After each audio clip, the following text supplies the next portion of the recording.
Isang klase ng damo, makikita mo kung saan-saan at di nga pinapansin kadalasan. Isang halamang damo na maaari mo palang pakinabangan at maraming sakit ng tao ang pwedeng malunasan. Hello, what's up? Your best here.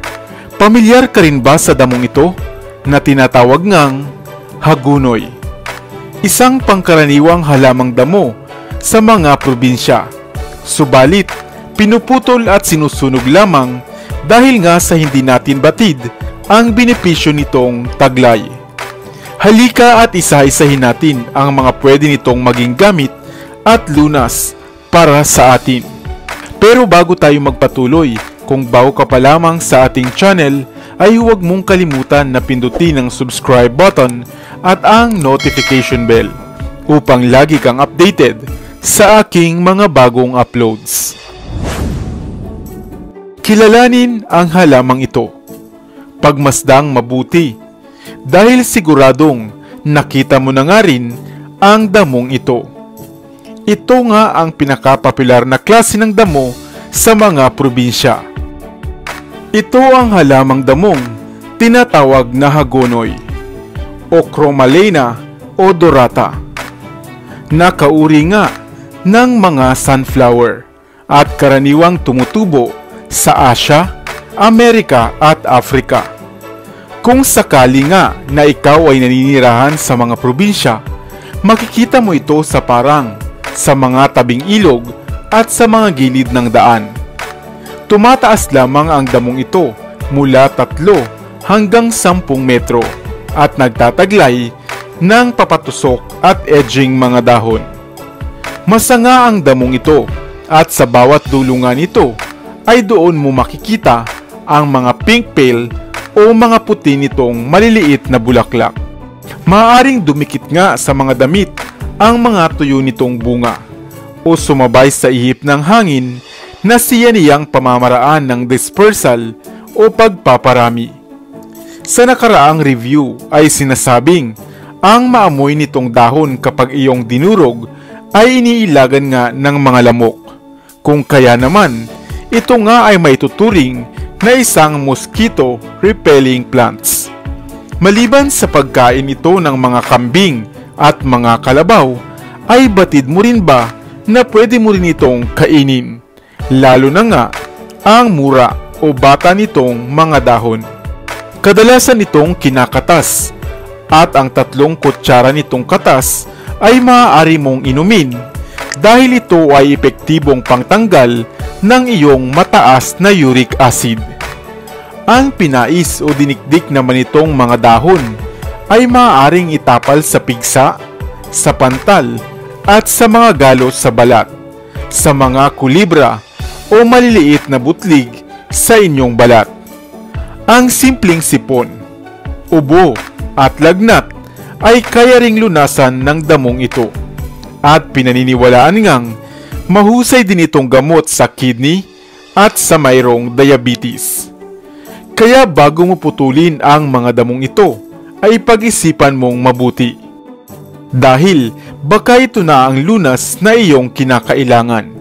Hindi mo kailangang bilhin at makikita nga lamang kung saan-saan.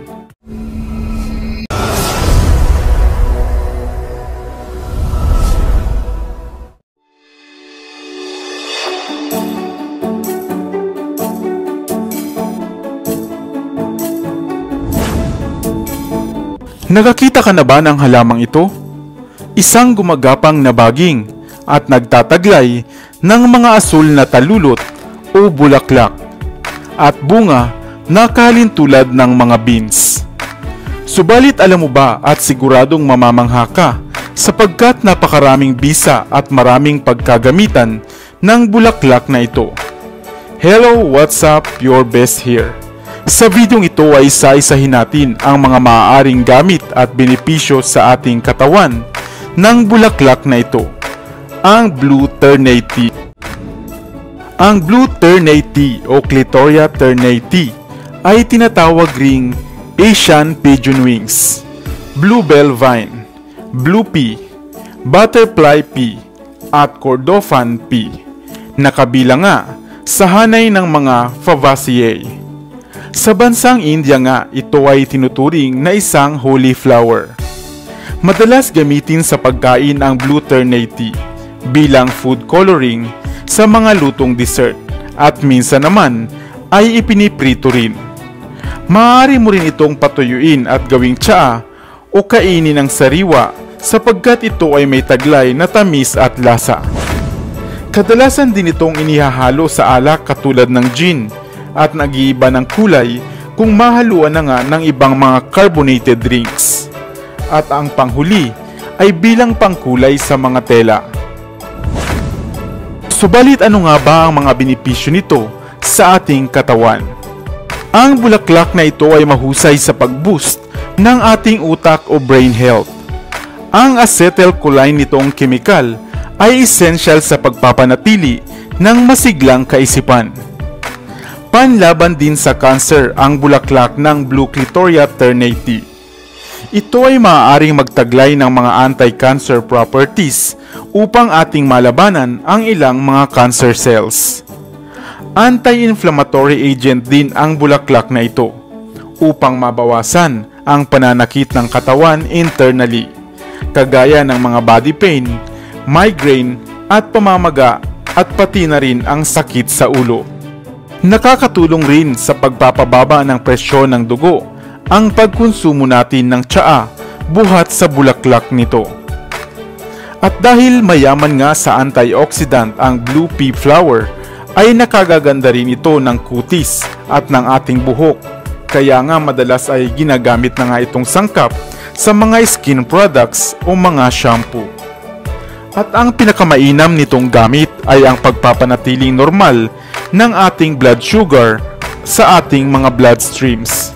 Kaya mainam ito para sa mga taong may diabetes. Hindi ba't napaka-beneficial ng bulaklak na ito? Pagkain na ay napakasustansya pa bilang isang tsaa. Isang pangkaraniwan lamang na halaman sa paligid, subalit napakahalaga. Sa inyong probinsya o sa inyong lugar, ano naman ang tawag sa bulaklak na ito? Sana ay may bago kang natutunan sa videong ito. Iwan ka naman ng comment sa comment section sa ibaba.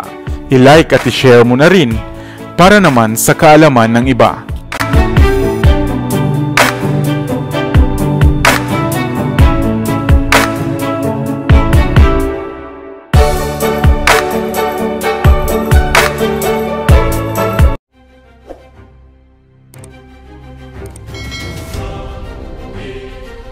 Para sa mga kakaibang kwento ng inspirasyon, kaalaman, hiwaga at misteryo, ako pa rin ang inyong lingkod, ang inyong best para sa Best TV.